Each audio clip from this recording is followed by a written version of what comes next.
శేషాద్రిపై సంతతి కొరకై అహోరాత్రములు తపస్సు చేసే వానర కేసరి కేసరి కుల సతి కడుపు పట్టగా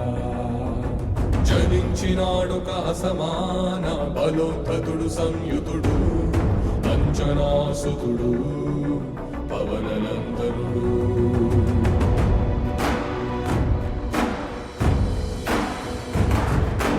అరుణ కిరణముల హృదయాత్ముని గని అది పండిన తీయని పంటను కొడు సూర్యమండలము పట్టి తినాలని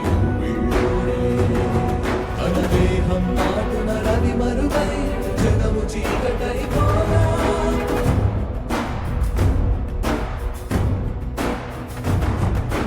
అది అమరేంద్రుడు గమనించి తన ఐరావతమధిరోహించి